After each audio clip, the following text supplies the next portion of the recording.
샬롬. 오늘은 신명기 26장 1절로 19절의 말씀을 우리가 요약 강의 큐티로 나눕니다. 가나안 땅을 앞에 두고 모세가 이스라엘 백성들에게 강조하는 것이 있었습니다.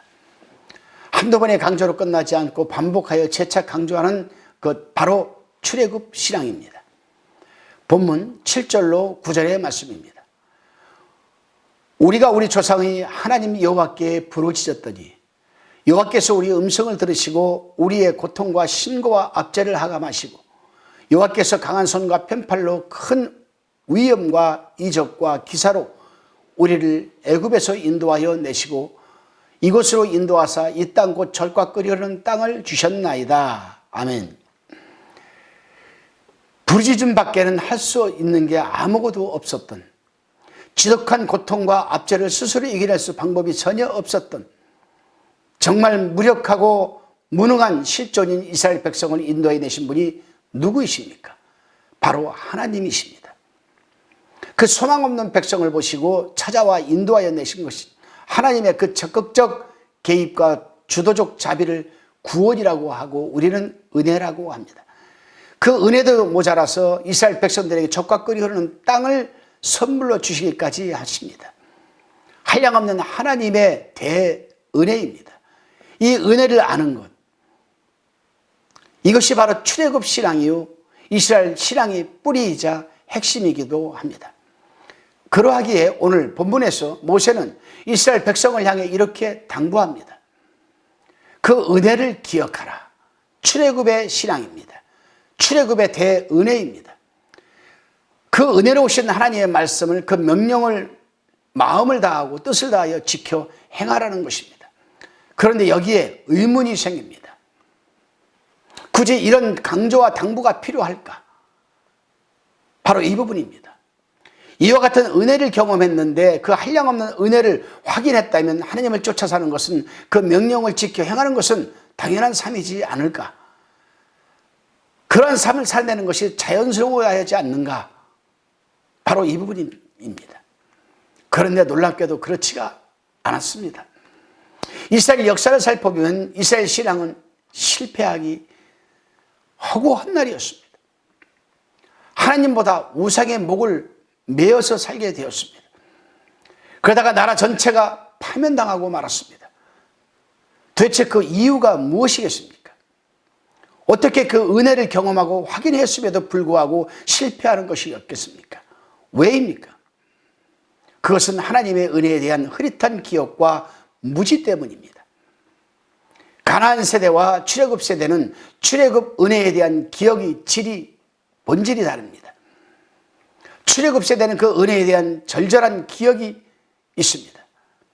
충만한 감격이 있습니다. 감동이 있습니다. 체험이 있습니다. 애굽에서 인도해 내신 하나님, 가나안 땅을 선물로 주신 하나님이 누구인지를 분명히 그들은 알고 있었습니다. 그것을 우리는 출애굽 신앙이라고 하고 있습니다. 그리고 그들은 출애굽 신앙이 살아 있었습니다. 하지만 출애굽 신앙이 가나안 세대까지 전수가 안 되었다라는 사실입니다. 나만 체험하고 나만 감동받고 나만 대은혜를 받았으면 뭐합니까? 내가 받은 하나님의 은혜와 죄사함의 은총과 구속의 은혜, 그리고 체험, 경험, 감동, 나만 알고 나만 느끼면 뭐하겠습니까? 내 자녀에게 그러한 것들을 물려주어야 하는데 이스라엘 백성들은 그 일에 실패하고 말았던 것입니다. 지식은 전달되지만 문자적 전달일 뿐입니다. 문자화된 지식과 종교적 이 관성만 이어질 뿐이었습니다. 그렇게 출애굽 신앙이 흐릿해져 가기 시작을 했고, 결국에 광야에서 태어난 출애굽 1.5세대로부터 2세대까지는 하나님에 대한 기억이 점점 멀어져만 갔습니다. 그래서 지식으로만 하나님을 알고 있었습니다. 그렇게 신앙의 뿌리가 점점점 식어져 가고 썩어져 가고 잘려져 나갔습니다. 그래서 이스라엘은 결국 파탄이 나고 말았습니다. 이스라엘 역사 속에서 이스라엘 백성이 하나님을 떠난 적이 있었습니까? 한 번도 없었습니다. 겉으로는 적어도 분명히 없었습니다. 늘 그들은 눈만 뜨면 제사, 기도, 절기, 제물, 율법 등등 겉으로는 늘 하나님과 가까이 있었습니다. 하지만 신앙의 본질은 잃고 말았던 것입니다. 하나님이 누구신지, 하나님께서 우리에게 어떤 은혜를 베푸셨는지, 하나님께서 도대체 우리에게 어떤 일을 행하셨는지에 대한 무지와 무관심한 채 그저 종교적 의미와 형식적인 명분으로만 가득한 종교심만 그들은 넘쳐났을 것입니다. 사랑하는 동역자 여러분, 그리고 시청자 성도 여러분, 우리들은 어떻습니까?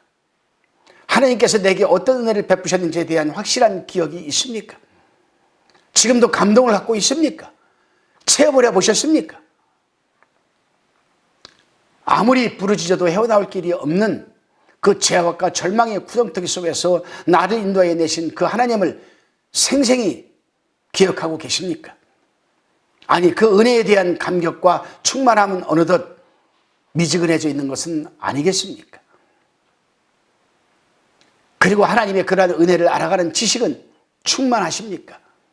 아니면 그저 종교적 습관과 형식적인 의미와 남은 것은 아니겠습니까? 믿음은 단순함입니다.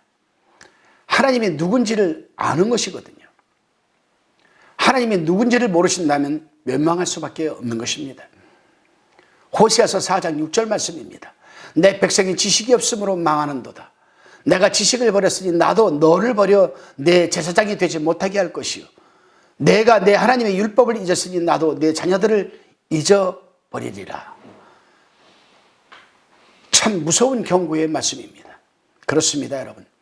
하나님을 알아가는 지식을 갖는다는 것은 하나님께서 우리 인생들을 위해 무엇을 하셨으며 또 무엇을 하고 계신가를 알아가는 것이고, 하나님의 말씀을 읽지 않고 내 생활에 적용시키는 것, 그리고 어떻게 그리스도가, 예수가 나를 위해 죽기까지 하실 수 있는가를 절절히 경험하는 것, 아는 것입니다. 그렇게 내게 베푸신 그 출애굽의 신앙을 늘 마음속에 새기고 상기하면서 그 은혜를 쫓아 나가는 것이 바로 우리가 성공적인 신앙생활을 영위하는 하우투입니다. 그 은혜를 알기에 그 하나님의 귀를 기울이며 그 명령을 뒤쫓아서 뒤따라갈 것이 아니겠습니까? 때로는 물론 넘어지고 깨지고 실수하고 아파하면서 그래도 믿음의 걸음을 내딛어 나아가야 합니다. 그렇게 예수께 미쳐 사는 삶, 그것이 곧 진실된, 변질되지 않는 올바른 신앙입니다. 기독교의 생명은 그렇게 울더라도 예수만을 따르는 소수의 진짜 믿음의 사람들을 통해 흘러가는 것입니다. 죽은 생명이 그렇게 다시 살아나는 것이 아니겠습니까? 오늘 하루도 우리는 비록 실패하고 지치고 상하고 넘어지고 깨지고 그리고 고통스럽고 환경 속에서 막 아파하더라도 그래도 나를 죄사의 은총과 구속의 이 대은혜를 베풀어 주신 예수 그리스도를 잊지 말고 그분 안쪽으로 자꾸 한 발 한 발 내뎌 나가는, 걸어가는 이 하루가 되시기를 주님의 이름으로 축원드립니다. 기도하시겠습니다. 주님, 하나님께서 이 죽을 인생을 죽기까지 살아가 주신 그 은혜를 기억하며 오늘도 주님을 잊지 않고 주님에 대한 지식을 알아가면서 내 생활에 적용시켜 열매 맺는 삶을 살아가게 하여 주옵소서. 예수 그리스도의 이름으로 감사하며 기도드리옵나이다. 아멘.